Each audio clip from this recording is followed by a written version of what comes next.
오늘은 말씀 듣기 전에 한번 기도하고 말씀 듣겠습니다.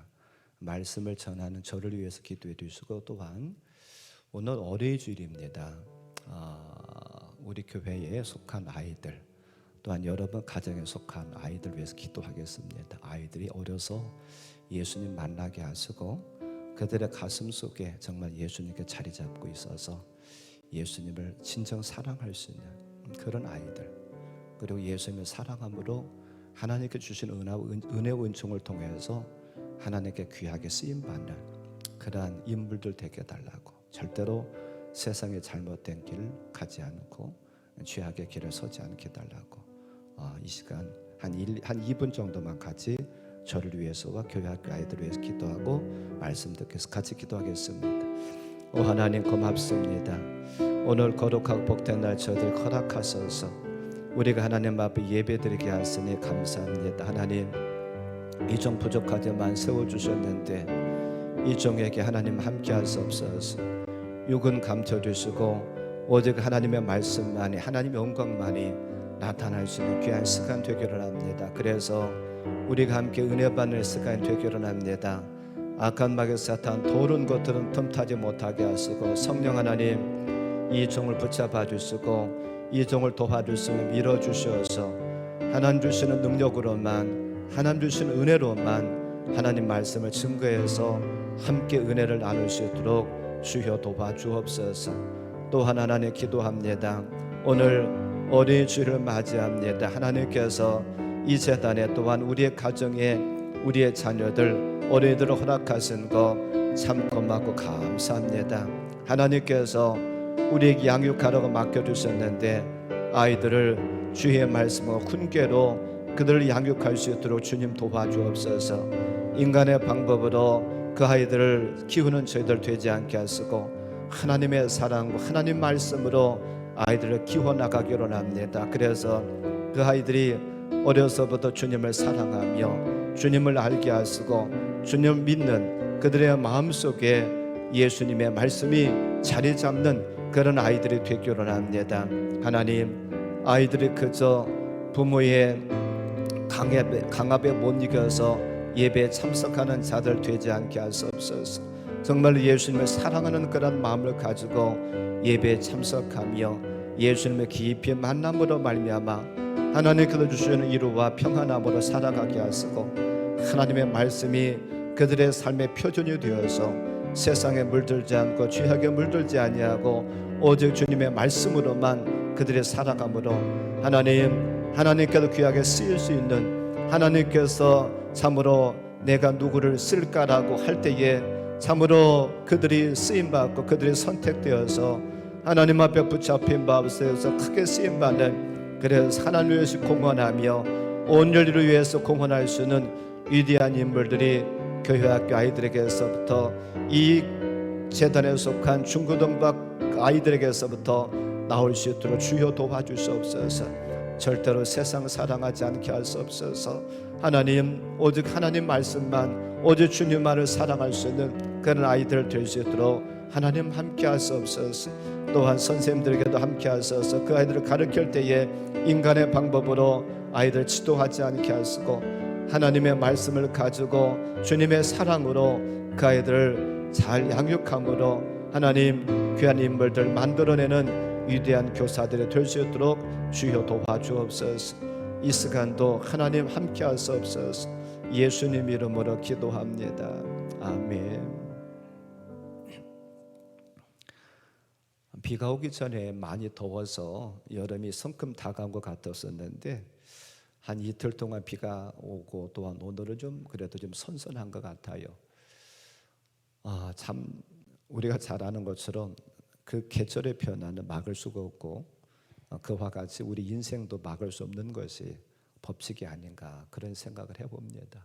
할 수 있을 때에 우리가 주님을 더 잘 섬기며 주님을 사랑할 수 있는 그런 우리의 삶이 되길 바랍니다. 지난주에는 시가서의 마지막 책인 아가서를 통해서 하나님께서 우리를 얼마만큼이나 사랑하는지를 생각해 보았습니다.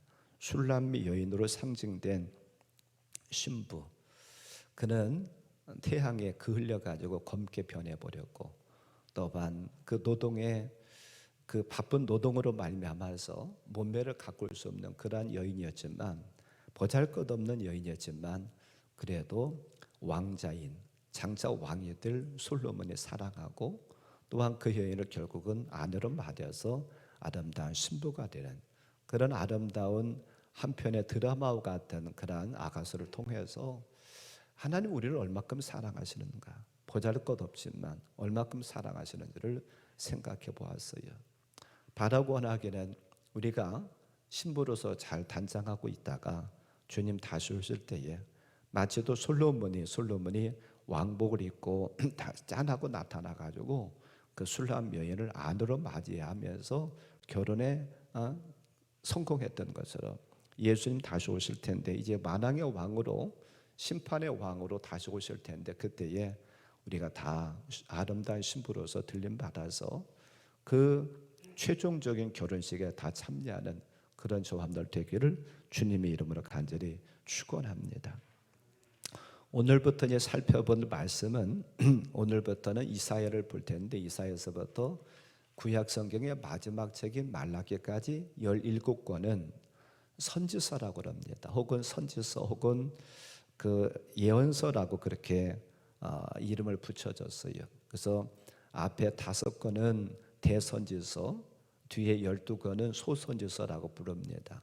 대 혹은 소라고 불러가지고 뭐 어떤 우열이 있다거나 누가 더 선지자가 뭐 귀하고 누가 뭐 안 좋다, 그게 아니라 선지서의 17권의 그 분량에 따라서 대선지서, 소선지서로 나눕니다. 그래서 그 오늘처럼 우리가 본 이 이사야는 66장까지 있어요. 그래서 이렇게 분량이 많고 긴 그런 그 선지서를 기록한 분들을 가리켜서 대선지서, 어떤 분들은 뭐 한두 장밖에 되지 않은 그런 또한 기록이 있습니다. 이런 분들은 소선지서, 이렇게 나누고 있습니다. 그러면 선지서를, 선지자들 통해서 하나님께 이스라엘 백성을 세우시고 그들에게 기록한 목적이 무엇일까? 그 기록한 목적은 크게 한 2가지로 나눌 수 있습니다. 오늘 말씀의 제목하고도 거의 비슷한데요, 하나님께서 이스라엘 백성들의 죄를 책망합니다. 공의를 가지고, 하나님의 공의라고 하는 잣대를 가지고 그들의 죄를 책망하세요. 그리고 돌이키라. 그것이 이 선지자들을 세우셔서 말씀을 전한, 또한 기록한 목적의 첫 번째입니다. 2번째 목적은 무엇이냐면, 하나님께 너희들을 사랑하신다. 하나님께서 너희들의 긍휼을 베푸시고 너희들을 구원하시고 끝까지 사랑하신다. 그들에게 어떤 소망을 주는 것, 이 두 가지가 이 선지서의 기록 목적입니다. 하나님을 배반한 이스라엘 백성들, 하나님은 그냥 내버려 두지 않고 공의라고 하는 잣들을 통해서 그들을 심판하세요. 오늘 이사야에서 볼 수 있는 것은 아주 이 선지서의 굉장히 모범적인 답안과 같은 그런 기록입니다. 조금 이따 자세하게 그래서 풀어서 말씀을 드릴 텐데요, 하나님은 이스라엘 백성들 사랑하셨어요. 얼마큼 사랑하셨는지를 이제 보겠습니다. 굉장히 사랑하셨어요. 그런데 하나님의 사랑을 받았다 한다면 하나님 은혜를 기억하면서 감사하고 하나님의 뜻대로 살아가는 것이 하나님께서 이스라엘 백성들에게 바라셨던 그런 일이었어요. 그런데 그들이 하나님을 떠나서 무엇을 하느냐면 죄를 범합니다. 죄를 범하는 것을 보면서 하나님은 굉장히 가슴 아파하셔요. 그리고 하나님의 자녀들이 죄를 범했을 때 그냥 내버려 두지 않고 공의라는 잣들을 들이대가지고 그들을 심판하고 책망하셔요. 그래서 이사야서에서는 누구를 부르셔서 그 심판의 도구로 사용하시느냐 하면 이방 나라, 특별히 아수르와 바벨론을 통해 가지고 그 심판의 도구로 사용하셔요. 그리고 우리가 잘 아는 것처럼 그들이 바벨론의 포로로 끌려가 가지고 70년이 세월이 흐릅니다. 그리고 이제 마지막에 이사야 선지자는 또 무엇을 얘기하고 그러냐면 소망을 얘기하고 있어요.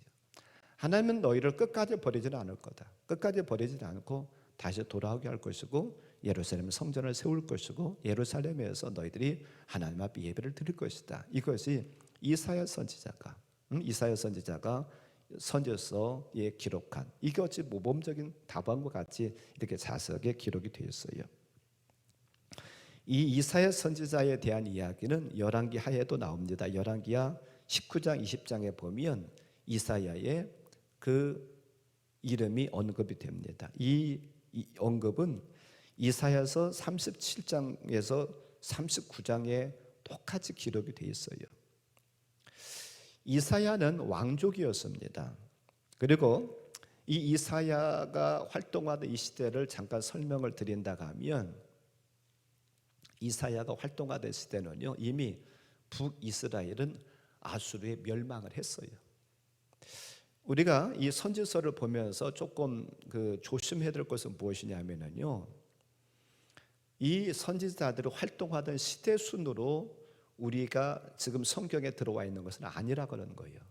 어떤 이 이사야보다도 더 이미 오래전에 그 활동하던 선지자도 있는데도 불구하고 그들은 뒤에 소선지자로 뒤로 들어가 있는 분들도 있고 이제 이렇거든요. 그래서 이 순서가 꼭 그 순서는 아니고, 제가 이제 선지서 말라기까지 전할 때마다 그 활동의 시대가 언제냐를 제가 말씀을 드릴 거예요. 그래서 이사야 선지자 같은 경우는 북이스라엘이 이미 아수르에 멸망을 했고 남유다만 남아있는 상태입니다. 그래서 이사야 선지자는 어디서 주로 활동을 했느냐 하면 남유다 백성들에게 그 사역을 하고 말씀을 전해요. 물론 이사야를 여러분 읽어보신 분들 아시겠습니다만 꼭 남유다 백성들, 이스라엘 백성들에게 예언한 것이 아니라 이방의 여러 나라들에서도 말씀을 하시면서 예언하시면서 그들의 멸망을 얘기를 하셔요.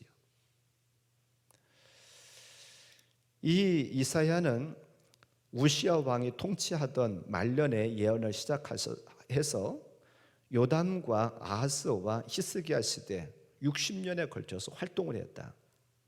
우리 이사야 1장 1절에 보면 그 활동 언제서부터 했는지, 유다 왕 우시야와 요담과 아하스와 히스기야 시대에 아모스의 아들 이사야가 유다와 예루살렘에 관하여 본 계시라. 그러니까 지금 이사야는 60년간 저기 요담, 우시야, 요담, 아하스, 히스기야 시대까지 60년에 걸쳐서 활동을 합니다. 왜 활동을 하기 시작하게 되느냐 하면 아하스 왕이 다스리던 16년 동안 이스라엘 백성들, 특히 유다 백성들이요 우상 숭배를 해요. 그래서 하나님은 이 이사야를 통해서 우상 숭배하는 그들을 책망하시면서 돌아오라고 합니다. 돌이키라고, 너희들 그 길에서 돌아오라고 하나님께서 말씀하세요. 그래서 이사야 선지자가 너희들 그것에서 돌이켜야 된다, 그래야 산다라고 아무리 외쳤지만 그들은 돌아오지 않습니다. 참 가슴 아픈 일이죠. 그래서 결국은 너희들이 바벨론의 이방 나라에 팔려갈 것이다 라고까지도 예언을 해요. 이사야의 내용은 굉장히 방대합니다. 굉장히 분량이 많아요. 66장까지 있기 때문에. 그런데 이 이사야서는요 신구약 성경과 비슷한 게 많아요. 무엇이 비슷하느냐 하면 신구약 성경이 66권인데 지금 이사야서는 66장으로 되어 있습니다. 그리고 내용면에 들어가서도 보면 조금 비슷한 게 있는데 1장부터 39장에 보면 구약의 성격이 강합니다. 구약의 성격은 뭡니까? 하나님의 심판, 하나님의 책망, 또한 하나님의 공의, 정의, 이것을 많이 말씀하세요. 그래서 하나님의 공의에 의해서 그들의 죄를 지적하고 책망하고 멸망받을 것이다. 이것이 주로 율법과 관계돼. 구약의 정신은 율법입니다. 또 율법의 기준은 공의입니다. 그렇기 때문에 많이 책망이 나오고 죄를 지적하는 것, 심판이 나와요. 그게 1장부터 39장까지 여러분들 읽으시면서 혹 이게 깨달은 분이 계시려나 모르겠는데, 그래서 1장부터 39장에서는 그게 굉장히 강합니다. 그런데 40장부터 들어가 보면은요 이게 분위기가 바뀌어요. 거기서는 주로 신약의 성격이 강합니다. 신약의 성격은 무엇이냐면 복음을 통해서, 예수 그리스도라고는 복음을 통해서 너희들 구원받을 것이다, 너희도 회개하고 돌아오면 하나님께 구원하실 것이다라고 하는 그런 말씀, 그들에게 구원과 소망, 용서와 회복을 주로 말씀하고 있어요. 바벨론의 포로로 끌려갔었을 때 그들은 이 구원의 약속을 받았습니다. 또한 이 40장 이후부터 보면은요, 메시아에 대한 언급이 많이 나와요.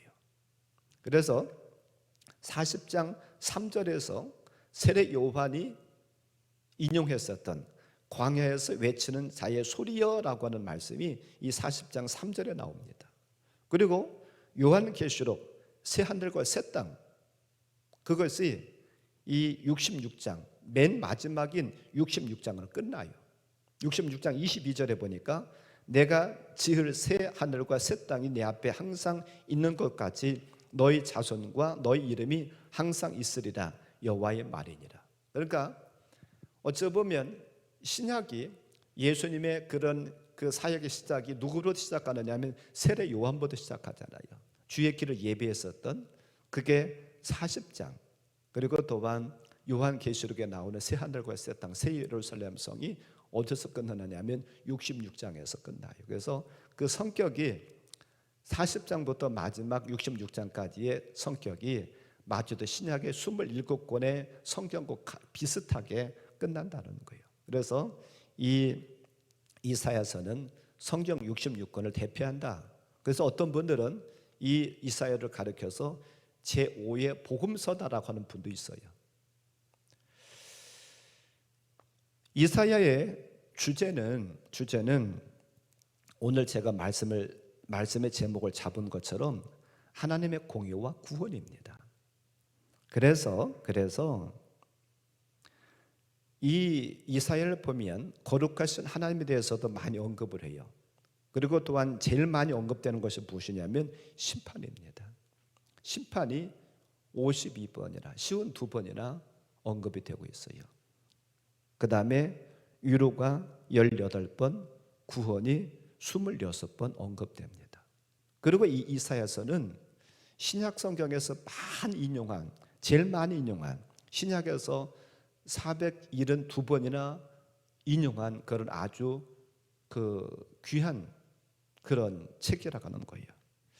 자, 오늘은 이사야를 통해서 하나님께서 아까 제가 이사야서는 선지서의 어째 모범적인 답안과 같다라고 말씀드렸는데, 자, 오늘 세 가지 부분을 나눠 생각해 보려고. 첫째로 하나님께 이스라엘 백성도 어떻게 대하셨는가, 하나님은 어떻게 그들을 사랑하셨는가를 먼저 생각해 볼 것이고요. 두 번째로는 그 사랑에 이스라엘 백성들은, 유다 백성들은 어떻게 살았는가, 왜 하나님께 진노하시려고 그러고 왜 하나님께 공의를 말씀하시면서 심판을 얘기할 수밖에 없을까.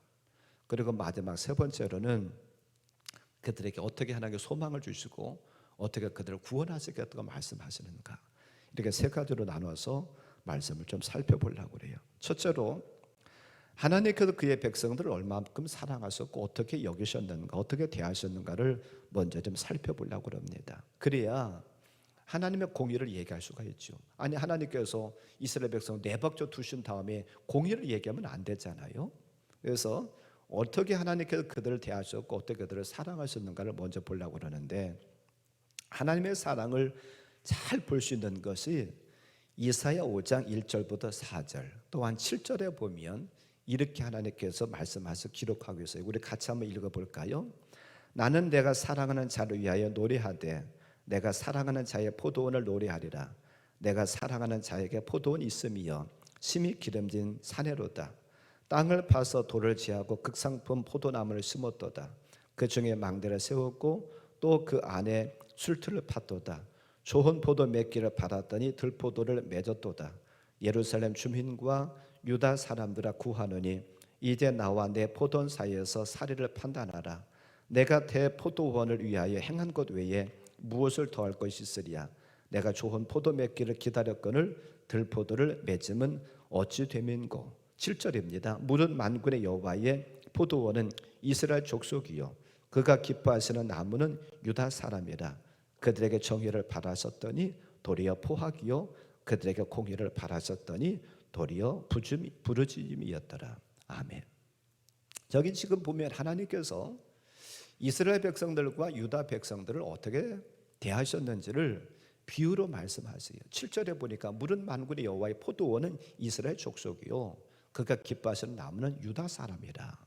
이렇게 포도원을 가지고 비유로 말씀하시는데 하나님께서 기름진 산에다가요 뭘 세웠다고 말씀하셨느냐 하면 포도원을 세우셨대요. 그리고 그 포도원을 세우시는 끝나지 않고 그 포도원을 지키기 위해서요 망대를 세웠대요. 땅은 그 산에다가 하다 보니까 돌이 있고 그래가지고 땅을 파고 돌을 제거하고서 하는 그렇게 포도원을 꾸몄고, 또한 포도원을 지키기 위해서 망대도 세웠습니다. 또한 포도나무를 심어가지고 이 포도 열매 좋은 열매 맺을 걸 생각하면서 미리 무엇까지도 거기다 팠느냐 하면 술틀을 팠어요. 포도를 수확해가지고 즙을 짜고 그 포도주를 만들려고 술틀까지도 만들었다는 거예요. 이렇게 완벽하게 포도를 조성하고서 하나는 가꾸고 최선을 다했어요. 그래서 거기서 뭐라고 그러냐면 4절에서 보니까 내가 내 포도를 위하여 행한 것 외에 무엇을 더할 것이 있으랴. 포도에 더할 것이 없을 만큼 그렇게 완벽하게 온전하게 하나님께 포도원을 가꾸셨다는 거죠. 그리고 거기다가 뭘 심었느냐 하면 포도나무를 심었다는 거예요. 좋은 포도나무를 심었다는 거예요. 그리고 주인이 하나님께서 무엇을 기대하셨느냐 하면 좋은 포도를, 그러니까 포도원도 아주 잘 가꿔놨고요 거기다 좋은 포도를 심었기 때문에 농부 되신 하나님께서는 당연히 뭘 기대하셨느냐 하면 좋은 열매가 맺겠지라고 하나님께서는 기대하셨다는 거예요. 그런데 그들이 맺은 포도는 어떤 포도예요? 4절 끝부분을 보니까 내가 좋은 포도 맺기를 기다렸거늘 들포도를 맺으면 어찌 됨인고. 즉 하나님의 기대와는 정반 결과가 나타났어요. 가장 아름답게 포도를 만들었고 거기다가 좋은 나무까지도 심었는데 맺은 열매는 들포도를 맺었다는 거예요. 근데 이 들포도는요 나쁜 포도인데 검고 물기가 없대요. 그리고 또 이 중동에서 이 지중해에서 이 볼 수 있는 그 포도인데 잘못 먹으면은요 복통을 일으키는 포도라는 거예요. 누가 이런 포도를 기대하면서 나무를 심은 분이 누가 있겠어요? 농부라고 하면 그 애를 썼는데 이런 포도를 맺었다는 거, 이게 비유의 말씀입니다. 이스라엘 백성들과 유다 백성들을 가르쳐서 비유를 지금 말씀하시는 거예요. 하나님께 유다 백성들을 좋은 포도나무로 생각하시고서는 그들을 모든 것을 완벽하게 만드시고 그들을 거기다 두셨다는 거죠. 그리고 그들에게 좋은 결과, 좋은 열매 맺기를 바라셨는데 하나님의 기대와는 정반대의 들포도를 맺었다는 거예요.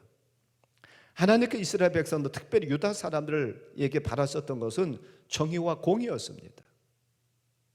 하나님을 떠나지 않고 하나님과 동행하는 삶을 살기 원하셨어요. 그런데 유다 사람들에게 맺혀졌던 것은, 유다 사람들을 통해서 어떤 가져왔던 그 결과는 무엇이었냐면 그들이 하나님을 떠나서 우상을 숭배하고 도리어 인간의 도리를 다하지 못하는 포악으로 그들은 살았다는 거예요. 그뿐만 아니라 44장에 또한 49장에 보면 하나님께서 그들을 어떻게 또 사랑하셨는지를 잘 볼 수 있어요. 44장 21절 이렇게 말합니다. 야곱아 이스라엘아 이를 기억하라.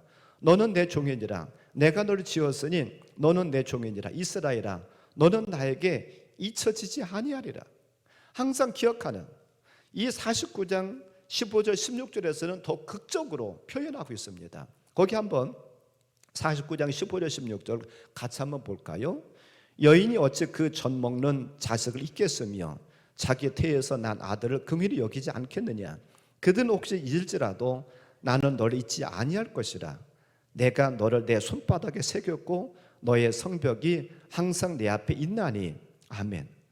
하나님께 이스라엘 백성들을, 유다 백성도 어떻게 대하셨느냐 하면 한시도 한순간도 잊지 아니하야 하는 그런 자녀들로 여겼다는 거예요.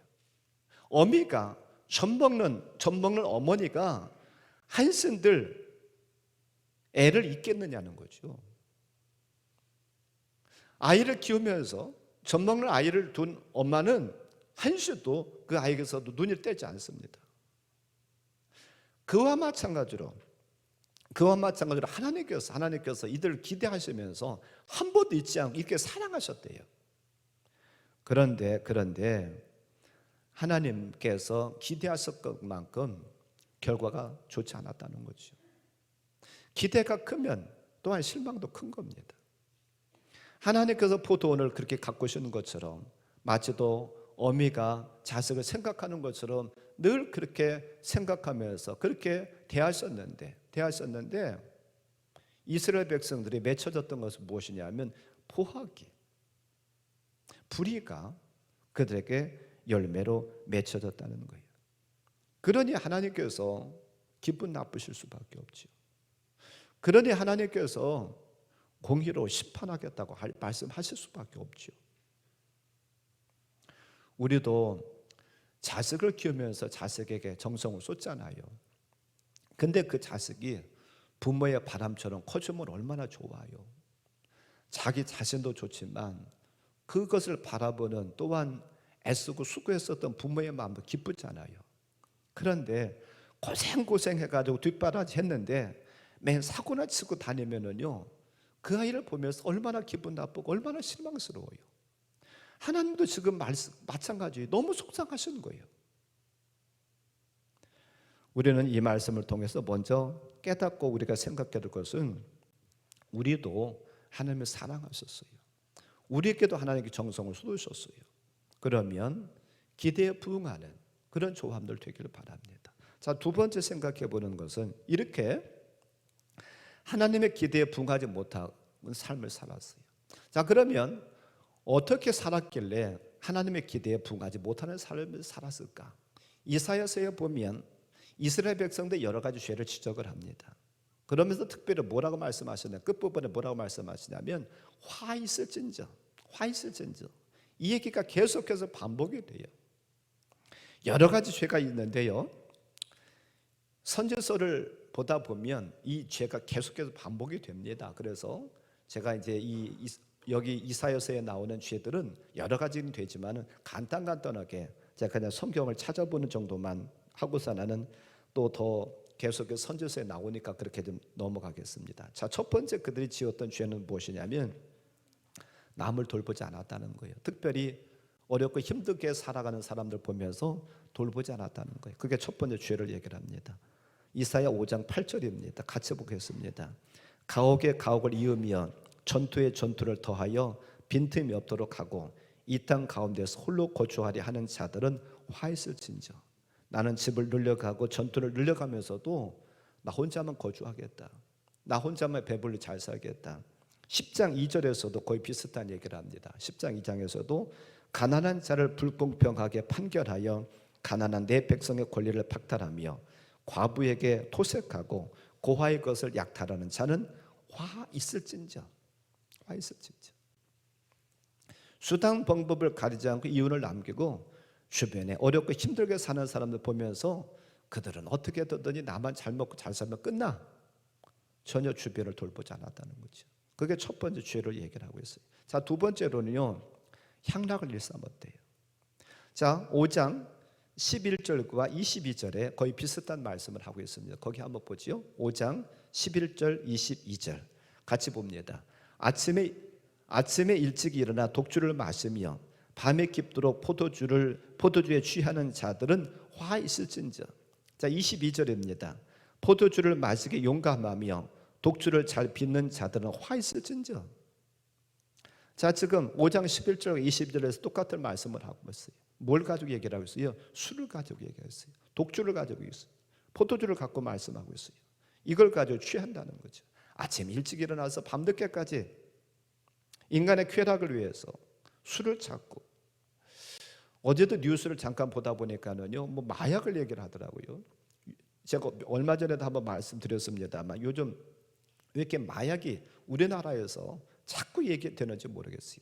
그것은 그만큼 마약이 많이 퍼져 있다는 얘기 같아요. 왜 마약을 하고 왜 술을 합니까?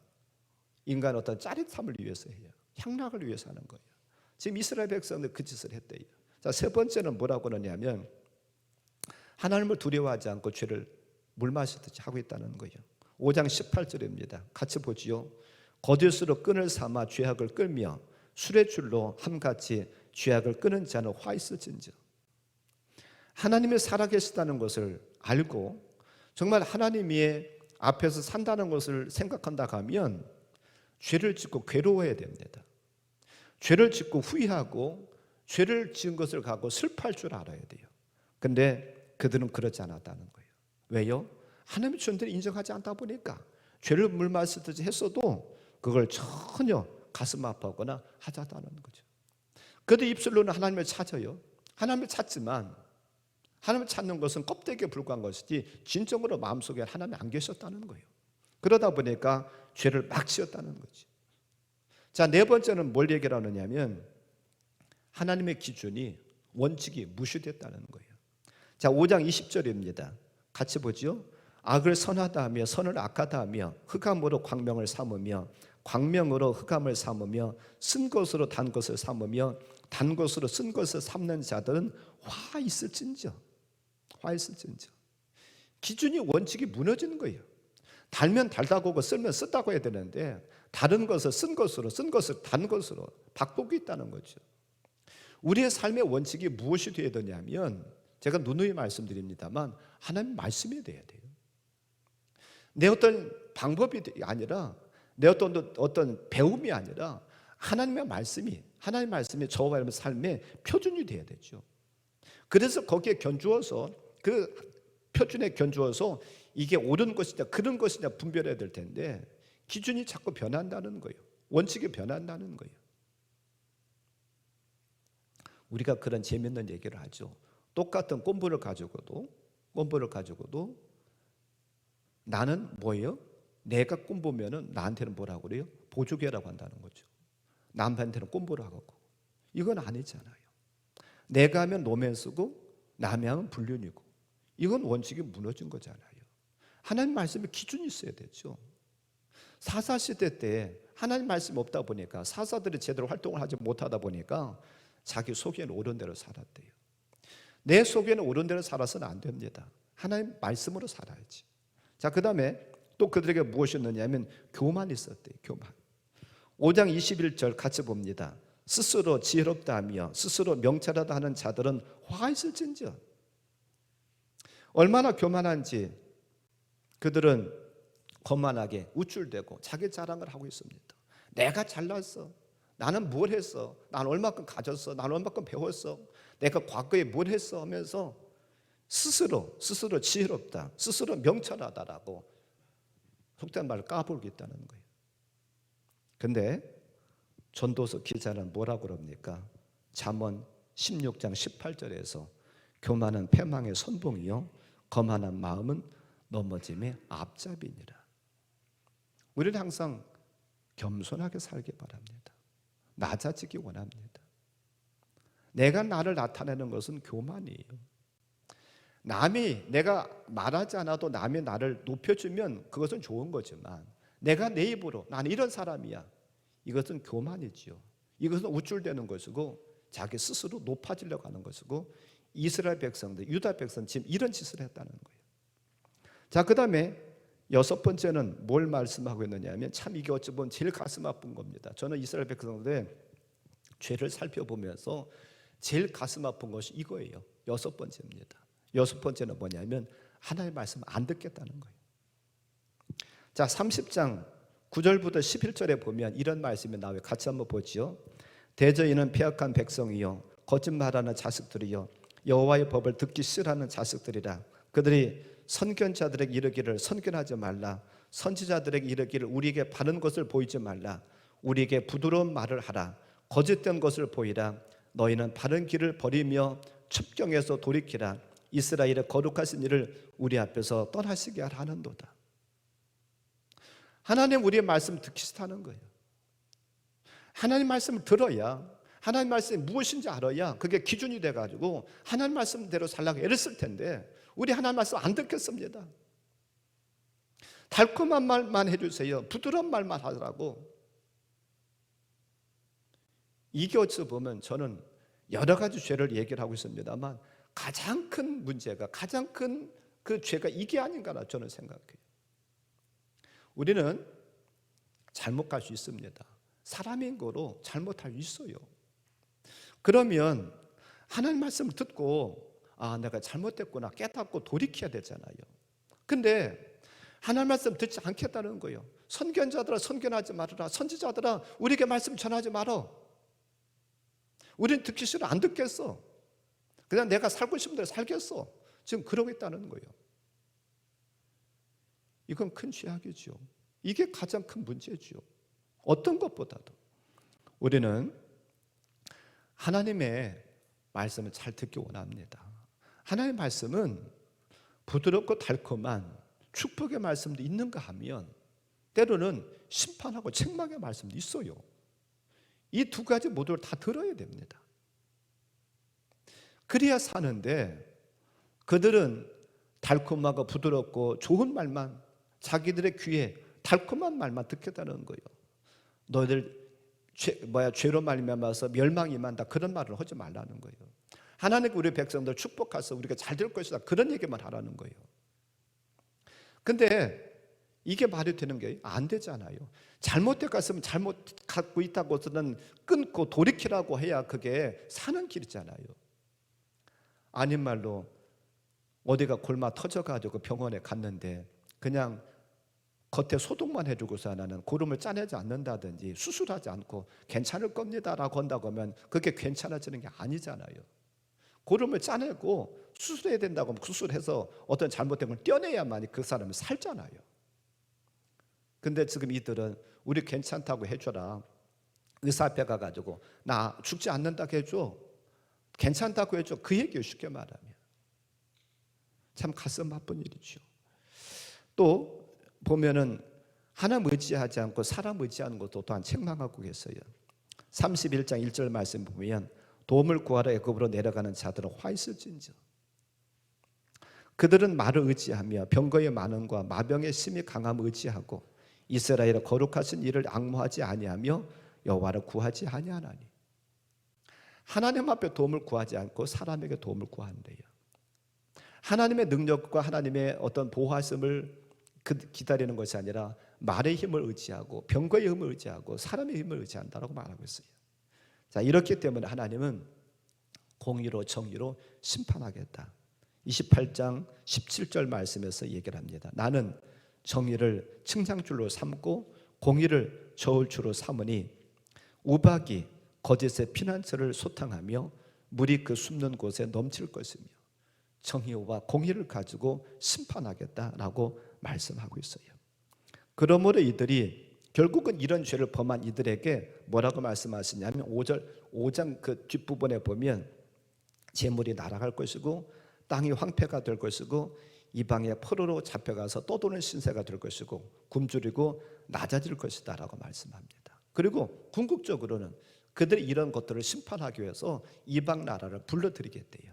이방 나라 누구를요? 아수르 바벨론을 불러들여가지고 그들을 통해서요 심판의 도구로 심판의 막대기로 사용하겠다라고 5장 26절에서 말합니다. 또 그가 기치를 세우시고 먼 나라들을 불러 땅끝에서부터 자기에게로 오게 하실 것이라. 보라 그들이 빨리 달려올 것이로되. 하나님께서 그들을 불러서 그들을 심판의 도구로 사용하기 때문에 불렀다는 거예요. 자, 얼마나 가슴 아픈 일이에요. 하나님께 그들을 사랑하셔서 포도나무를 마치 포도원을 만드신 것처럼 포도를 만들고 가장 좋은 포도나무를 심었는데 그들이 이런 죄악에 들포도를 맺었어요. 그래서 하나님은 이 이사야 선지자를 통해서 너희들 심판하겠다는 거예요. 돌아와라라고 하지만은 안 되니까 심판하겠다는 거예요. 근데 우리에게 또한 소망은 무엇이냐면요. 그래도 하나님이 우리가 앞에서 보았던 것처럼 그들을 잊지 아니하시니까 그들을 사랑해서 비록 이방 나라에 포로로 끌려가는 그런 신세가 되긴 하지만 다시 그들을 회복시켜 주시겠다, 다시 구원해 주시겠다라고 말씀하셔요. 근데 저는 제일 우리에게 소망되는 것은 무엇이냐면요, 우리 이방인들에게 소망되는 것은 저는 유다 백성들, 이스라엘 백성들에게도 소망이 되지만 우리에게 소망될 게 뭘까? 오늘 56장이라고 저는 생각합니다. 그러니까 제가 조금 중간에 좀 시간이 가서 좀 생각하는데요. 이스라엘 백성들이 포로로 끌려가 가지고 그들이 살면서요, 그래도 좋았던 것은 무엇이냐면 그들을 통해서 이방인들에게 말씀이 선포돼요. 하나님의 누구신가를 알게 돼요. 그래서 이방인들까지도 구원하시겠다는 거예요. 결국은 누구요? 우리까지도, 저와 여러분들까지도. 우리는 태생적으로는 유대인이 아닙니다. 태생적으로는 우리는 이방인이에요. 그런데 하나님께서 하나님을 찾는 이방인들을 어떻게 대하신다고 말씀하시느냐? 우리가 처음 봉독한 56장 1절부터 8절에서 그렇게 말씀하고 있어요. 자, 6절부터 8절까지를 다시 한번 볼까요? 56장 6절부터 8절까지 다시 한번 봅니다. 또 여호와와 연합하여 그를 섬기며 여호와 이름을 사랑하며 그의 종이 되며 안식일을 지켜 더럽히지 아니하며 나의 언약을 굳게 지키는 이방인마다 내가 곧 그들을 나의 성산으로 인도하여 기도하는 내 집에서 그들을 기쁘게 할 것이며 그들의 번제와 희생을 나의 제단에서 기꺼이 받게 되리니 이는 내 집은 만민이 기도하는 집이라 일컬음이 될 것입니다. 이스라엘 쫓겨난 자를 모으시는 주 여호와가 말하노니 내가 이미 모은 백성 외에 또 모아 그에게 속하게 하리라 하셨느니라. 아멘. 비록 저와 여러분들이 이방인이라 할지라도 하나님을 찾고자 거룩한 하나님과 연합하고 그를 섬기며 하나님을 사랑하고 그런 자들은 하나님께 우리를 받아주시겠대요. 누구처럼요? 유대인처럼.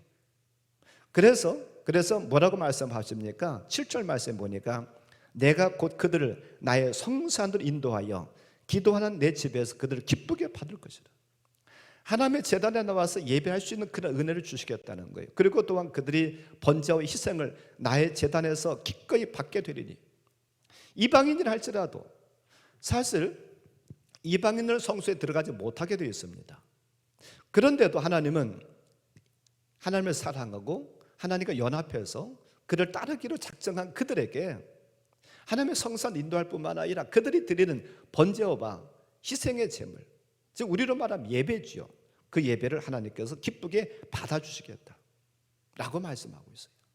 이 얘기는 뭐예요?